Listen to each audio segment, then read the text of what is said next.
Temptation isn't sin. Jesus himself was tempted in the wilderness. He was tempted in every single way that we're tempted by the enemy. All the same types of temptations, the world, the flesh, the devil. All of those are the three categories. And with addiction, it's the flesh, right? We want to drink and use. Sexual addiction, with money and success, it's the world. So these temptations are usually directly tied to triggers. The enemy knows those triggers better than we do, probably even better than your mom. He will use them to pull you back into addiction, back into dysfunction. Generally, it's going to start with another person, with people you're closest to, with the church. It's going to usually start on an emotional level. So triggers in the recovery sense are things that stir up people, places, emotions, smells, songs, negative and painful emotions related to these triggers.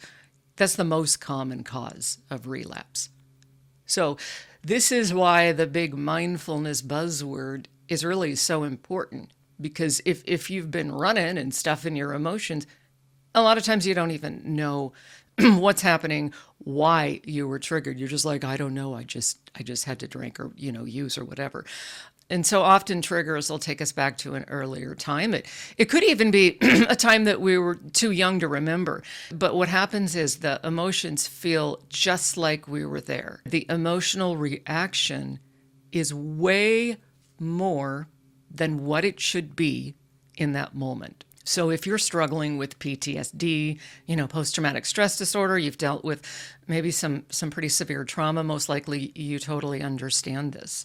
Here's an example of an emotional trigger that I had. So at the time, I was doing morning drive for a radio station in Sacramento, and I had this feature on the radio where I had all these therapists. It was called Fish Family Solutions.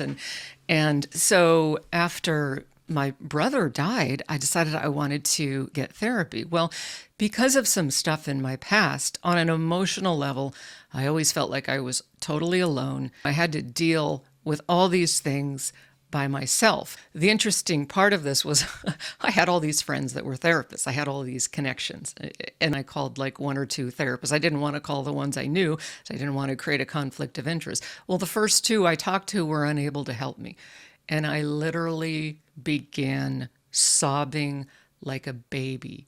I'm all alone. Nobody can help me. Here I am. I got a radio show. I got all these friends. I could have called one of the therapists for a referral, but it was like I was 5 again, and I'm just sobbing. And, and what was interesting was at that time I'd been sober for a while, so I made the connection. And I knew I was being triggered. I knew what was happening. I was going back to that place where I felt like no one could help me. But the reality was this wasn't true. And so I was able to connect with the trigger. I understood what was happening. And I grieved it. I just sobbed all night long, and I let it happen. And then I replaced it with the truth of what I just told you. I'm not alone. I have a therapist on speed dial, like, hello. But I had to make that connection. Okay. So if you recognize this trigger as something that goes back to your childhood, back to an earlier time, it's a good idea to grieve it or work through it if you can. Make a mental note, jot it down, because the thing of it is, while it may have been true then, does that make sense? Like while that situation may have been true then, it's not true now. Practicing awareness, be present in the moment. If you can kind of remove yourself a little bit and just figure out, what the heck is going on? How come I'm reacting so emotionally to something that shouldn't be that big of a deal? Sometimes we're triggered by individuals that remind us of painful people in our past. If there was abuse, if there was trauma, if there was addiction in the family, a lot of times, unfortunately, family can trigger us the most. They know the buttons, trigger button, right? In extreme situations, we may have to remove ourselves from the family dynamic for a time until we're healthy enough to integrate back in. It's always best if they can be involved in recovery.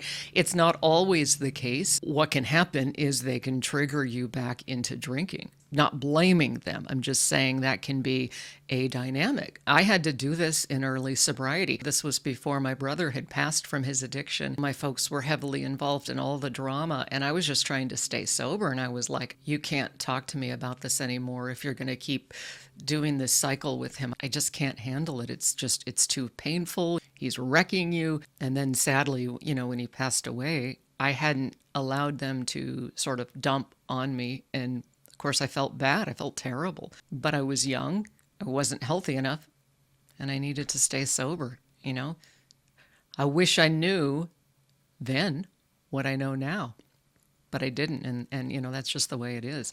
So, track your physical, emotional state when there's temptation to drink or use. So, what's happening in my body? Am I tense because that person reminds me of, the abusive sibling or whatever? Do I feel like running and hiding? If I feel like drinking and using, why? Is it because I'm sad? Is it because I feel powerless? Is it because I'm angry? Is it because I feel helpless? Is it because I'm overwhelmed? If you can identify these things, we can refute the lie. We can ask God to help us. God, I don't know what to do. What's the next best thing? So often that temptation, that craving will go away. But if we're feeling helpless, the answer will come. This happens to me a lot. God, I don't know what to do. I don't have an answer. Help me. The next day, an answer will come, sometimes quicker than that. 1 Corinthians 10:13, no temptation has overtaken you except what is common to man. And God is faithful. He's not going to let you be tempted beyond what you can bear. That is a promise, not just for super uber Christians, but for me, but for you right here in the trenches. You are not alone. God's strength is made perfect in your weakness.